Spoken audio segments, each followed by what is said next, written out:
Bonjour tout le monde. Ça me fait très plaisir de revenir vous voir pour une nouvelle capsule. Mon nom est Simon Leclerc et aujourd'hui le thème c'est la sensation d'impuissance. La fameuse sensation d'impuissance qui très souvent nous amène à redoubler d'efforts pour avoir de la sensation de puissance et de la sensation d'avoir la capacité d'orienter sa vie comme on le souhaite.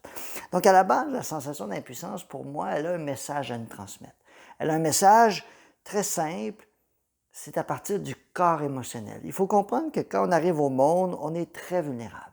L'être humain est la forme de vie ou l'une des formes de vie les plus dépendantes de ses parents ou d'adultes à l'arrivée au monde. On met un enfant en forêt, les chances de survie, si on le dépose à la naissance, sont à peu près nulles. Donc, on comprend que l'être humain est complètement dépendant de son comité d'accueil, de ses parents, de son environnement ou des gens qui l'accueillent. Cette sensation, qu'on le veuille ou non, fait en sorte qu'on est très fusionné avec les parents.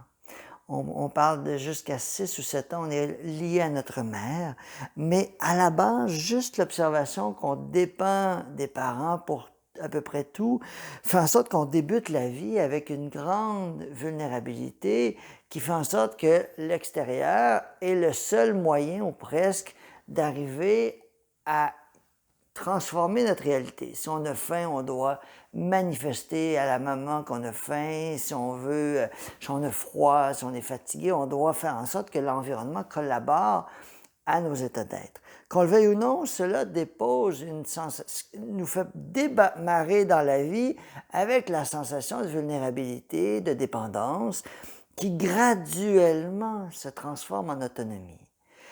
Et si on ajoute à ça les dynamiques familiales de contrôle, de manipulation, un père qui faisait peur à ses enfants ou une mère contrôlante, ajouter tous les contextes qui font qu'on a l'impression quand on est jeune de dépendre de gens qui sont peut-être moins en équilibre qu'on aurait souhaité. Et on n'a peut-être pas ces mots-là quand on est jeune, mais on comprend que si on a peur de notre père, par exemple, on comprend que le père représente une autorité qu'on doit se soumettre si on veut calmer la peur du père, ou du moins calmer la terreur. Et à ce moment-là, qu'est-ce qu'il se développe à l'intérieur de nous? C'est l'impression qu'on est vulnérable et dépendant de son comité d'accueil. Donc, tout ça crée à l'intérieur de nous, qu'on le veuille ou non, une sensation d'impuissance. Demandez à un enfant qui a peur de son père, c'est souvent le cas, c'est pour ça que je nomme le père, mais ça pourrait être la mère, s'il a l'impression d'avoir du pouvoir, il va nous dire le seul pouvoir que j'ai, c'est de faire en sorte de ne pas appuyer sur les boutons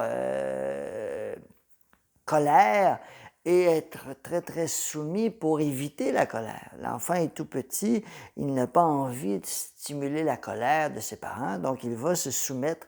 Et d'une certaine manière, qu'on se soumette aux parents ou qu'on se soumette à la vie ou qu'on se soumette à l'impression qu'on ne peut pas avoir ce qu'on veut, parce que dans la vie, on l'apprend assez jeune, il y a des caprices et il y a des éléments plus fondamentaux, mais on n'a pas la vie ne répond pas à tous nos caprices, à toutes les choses qu'on veut, et on doit accepter qu'il y a des éléments qu'on ne contrôle pas. Et en même temps, cet apprentissage-là, qu'est-ce qu'il nous donne? Il nous donne la sensation qu'il y a des limites à faire croître. Et graduellement, les limites vont croître. Un enfant qui a quelques années, on lui dit « tu ne peux pas aller plus loin que la clôture qui est là ». Un peu plus tard, tu peux aller chez le deuxième voisin. Un peu plus tard, tu peux prendre la bicyclette, tu iras un peu plus loin. Et voyez-vous, on apprend comme ça à dépasser les limites, à ouvrir les horizons jusqu'à ce qu'on devienne adulte et qu'on soit autonome. Et paradoxalement, un enfant qui, très jeune, n'a pas de limites, va avoir beaucoup plus de difficultés à fixer ses propres limites comme adulte parce qu'il va avoir l'impression qu'il n'y a personne pour l'encadrer et l'effet que ça aura, ce n'est pas de lui donner une sensation de liberté, mais plutôt une sensation d'être emprisonné dans ses nombreux choix, comme si avoir trop de choix me donnait le risque de me faire du mal à moi-même et c'est comme si énergétiquement, je me dirigeais vers des choix qui ne seront pas peut-être lumineux. Ce n'est pas le thème de la chronique d'aujourd'hui, mais j'avais envie qu'on explore ensemble la sensation de vulnérabilité qui, pour moi, installe à l'intérieur de nous une sensation d'impuissance. Mais la sensation d'impuissance, ce n'est pas quelque chose qui nous marque au fer rouge, qui doit être la réalité. C'est quelque chose qui est évolutif. Et si c'est évolutif, ça veut donc dire que ça traverse le corps émotionnel, parce qu'on le dit souvent, le corps émotionnel, c'est la porte d'entrée de la sagesse. Et quand l'âme acquiert de la sagesse, naturellement, elle est prête à passer à autre chose. Donc, si la sensation d'impuissance qui a été réveillée par l'impression de vulnérabilité, des fois qui se mélange à l'impression que des gens nous disent « Ah, mais j'ai pas choisi mon père, j'ai pas choisi ma mère ». Ça, c'est le premier niveau de spiritualité, mais en même temps, ou de non-spiritualité, c'est l'impression qu'on il faut faire avec nos parents, on les choisit pas. Quand on comprend le voyage de l'âme, on comprend que c'est une illusion. On a choisi vraiment les parents, le contexte, la famille, la société, la culture d'accueil. Mais on est d'accord aussi qu'une fois qu'on est dans le corps, on ne peut plus changer l'expérience, on est à vivre l'expérience. Et c'est vrai que des fois, cette sensation-là d'impuissance, on n'a pas choisi nos parents, notre environnement, peut nous donner l'impression qu'on est vulnérable. Moi, je suis né dans une ville où, plus jeune, j'ai vécu, comme sûrement bien des gens, de l'intimidation à l'école. Et un de mes premiers réflexes quand je suis devenu adulte, ça a été de déménager, de changer de ville. Mais je l'ai bien vu par la suite, que dans le fond, je partais avec mes valises, mais en réaction avec l'impression que cette enfance-là avait été difficile et que je n'avais pas eu de pouvoir. J'avais l'impression que je ne pouvais pas intervenir dans cet environnement-là. Donc, c'est ce que je veux dire par sensation d'impuissance. On a tous, un jour ou l'autre, touché de façon plus ou moins intense à l'impuissance, à la sensation d'impuissance. Et naturellement, quand on devient adulte, on construit notre puissance, on construit notre souveraineté. Tous les êtres humains, qu'on le veuille ou non, on tend vers notre souveraineté. Bien, qu'on le veuille ou non, c'est peut-être pas le bon terme, mais tous les êtres humains veulent tendre vers leur souveraineté, mais là où ça devient un enjeu, c'est que la souveraineté, ce n'est pas des confitures qu'on met sur le pain de l'impuissance, c'est un état évolutif qui nous redonne de plus en plus de pouvoir sur notre vie. Comment? En rapatriant l'énergie essence, la source, appelez-la comme vous voulez, en rapatriant de plus en plus la sensation du pouvoir qui nous habite. C'est le pouvoir que la source, l'univers, a déposé à l'intérieur de nous. Plus on rapatrie, je dis le mot rapatrier, mais ce n'est pas une énergie qui s'en vient de l'extérieur. C'est on rapatrie dans le sens qu'on réveille la partie de nous qui est toute puissante et on enlève par le fait même les voiles et les illusions qui nous en séparent. Parce que c'est à partir de notre puissance qu'on crée de l'impuissance. Comprenez bien que la source à l'intérieur de nous, elle amplifie nos pensées. Donc, si j'ai passé plusieurs années de ma vie en colère contre mes parents, à nourrir l'impression que je n'ai pas choisi ma vie, puis c'est pas moi qui ai dit oui à ça, c'est je sais pas qui, un univers qui nous a mis dans cette vie-là contre notre gré, vous savez que toute cette impuissance-là va générer de l'impuissance, qu'on le veuille ou non, à l'extérieur, va nous faire grandir avec l'impression qu'on n'a pas le contrôle. Ça va nous amener souvent dans des états dépressifs, des états peut-être même des pensées suicidaires, l'impression de « qu'est-ce que je fais sur Terre? J'ai pas choisi de venir ici, je veux m'en aller ». Et en soi, les pensées suicidaires font partie d'un parcours évolutif. Je pense que tous les gens en ont vécu. Ça ne veut pas dire qu'on est à penser à un plan, là, on n'est pas là, mais juste avoir la pensée de dire « oh, ce serait tellement plus facile si je repartais d'ici ». Voyez-vous, cette pensée-là, je crois que, en tout cas, peut-être je m'avance, mais la plupart des gens l'ont eu à un moment ou à un autre dans leur vie, mais elle part de l'impuissance que je vous décris, c'est-à-dire la sensation d'impuissance qui nous amène graduellement à vouloir proclamer notre puissance, mais si à partir de mon enfance, j'ai généré de l'impuissance et la colère et une sensation d'être victime, ben un jour ou l'autre, je ne peux pas me débarrasser de ça sous la forme de on regarde ailleurs puis on passe devant. Cette, cette charge émotionnelle-là a créé autour de moi une impression d'impuissance et cette impression d'impuissance a un message à nous transmettre. C'est ça l'enseignement d'aujourd'hui, c'est que cette sensation d'impuissance qui passe par le corps émotionnel, c'est pour ça que la capsule d'aujourd'hui, je l'appelle la sensation d'impuissance et non l'état d'impuissance, c'est parce que c'est une sensation. Et la sensation, elle s'est confirmée par tous les épisodes de notre vie. Si vous regardez votre enfance, pensez à toutes les fois où vous avez voulu quelque chose qui n'a pas fonctionné. Vous avez voulu aller dans un camp de vacances et on vous a dit non. Vous avez voulu aller en voyage, vous avez voulu un objet, on vous a dit non. Toutes ces fois-là, qu'on le veuille ou non, ont inscrit en nous, même si c'était un caprice, ils ont inscrit en nous la sensation d'impuissance. Et à chaque fois qu'on a déposé une sensation d'impuissance, un jour, il y a peut-être un événement qui fait que ça fonctionne, mais vous comprenez que cette sensation-là, elle a un message à nous transmettre. Le message, c'est l'impression qu'on n'est pas souverain, l'impression qu'on est sur Terre et qu'on est vulnérable et dépendant des autres. Et pour moi, ce message doit passer par le corps émotionnel. En d'autres termes, avoir un moment très intime avec soi où on rentre à l'intérieur de soi et on fait le bilan des éléments d'impuissance dans notre vie, qu'on a souvent encore aujourd'hui. Et ces éléments d'impuissance, ce sont des sensations. Et les sensations, comme vous le savez, elles ont un message à nous transmettre. Ce n'est pas un message avec des mots, c'est un message avec de l'information énergétique. Et quand on se donne le droit de les ressentir pendant 1, 2, 3 minutes, les sensations deviennent de la sagesse. L'âme se dit, enfin, j'ai transformé ma sensation d'impuissance parce que j'ai acquis la sagesse qui venait avec. Un des chocs de beaucoup de gens sur la voie spirituelle, c'est d'apprendre justement qu'ils ont choisi leurs parents. Je le vois souvent et je dirais pas un choc, mais de voir le niveau de création qu'on a fait en sorte que ça nous donne des vertiges. De dire, OK, j'aurais choisi tout cet environnement-là et les expériences difficiles.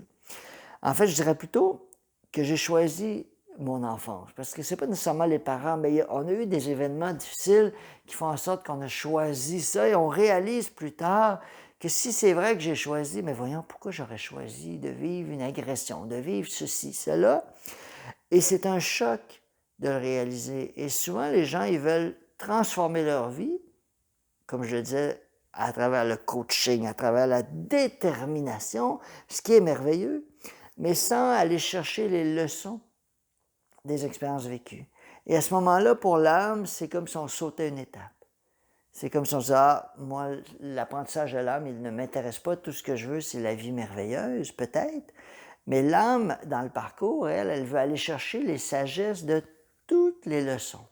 Aujourd'hui, on ne parlera pas de vie passée, mais vous comprenez que si quelqu'un a vécu un abandon dans un orphelinat dans une autre vie et que cet abandon a marqué beaucoup la personne en termes d'impuissance, d'être dépendante, de jamais être sécurisée, et que dans cette vie-ci, il y a un léger abandon pendant 2 semaines, les parents sont partis en voyage et ont placé l'enfant chez une voisine qui s'en occupe pendant 2 semaines, et sans s'en rendre compte, ça réveille à l'intérieur de l'enfant la vie passée où elle a été abandonnée.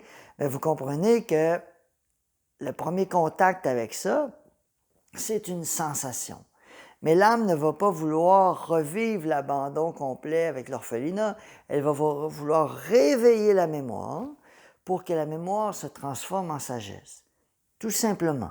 Certains vont dire, mais ça peut être très compliqué. Effectivement, si on se bat contre l'événement, puis qu'on essaye de se rassurer, inquiète-toi pas, la vie est bonne, regarde, il y a plein de gens qui t'aime, tout ça, peut-être, mais si la sensation, c'est la peur d'être abandonné, c'est celle-là qui a un message à nous transmettre. Donc, pour l'âme, toutes les expériences, sans aucun jugement, ont une leçon à transmettre et la leçon passe par le corps émotionnel et la sensation.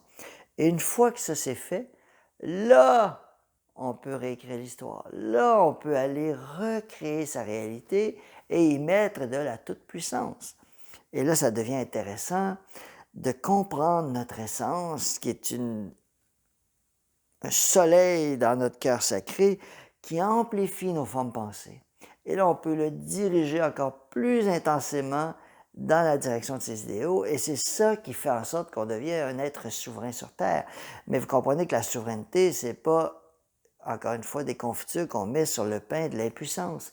C'est une proclamation de notre essence et une collaboration entre l'aspect divin en nous et l'être humain. C'est vraiment une collaboration qui fait qu'on utilise la dimension spirituelle pour orienter, créer notre vie merveilleuse. On devient une espèce de couloir qui fait que l'univers à travers nous peut se manifester sur Terre et on en récolte les fruits. Voilà comment un humain redevient graduellement souverain et conscient de son pouvoir dans son incarnation.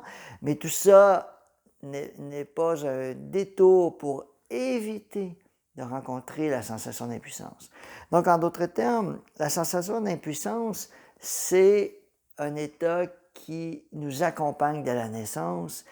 Et plus les parents ou l'environnement est à répondre aux besoins d'un enfant pour le sécuriser et lui donner vraiment graduellement une sensation de liberté et d'illimité, plus l'enfant va grandir dans un équilibre pour apprendre qu'il est libre et qu'il est souverain et qu'il peut créer sa réalité.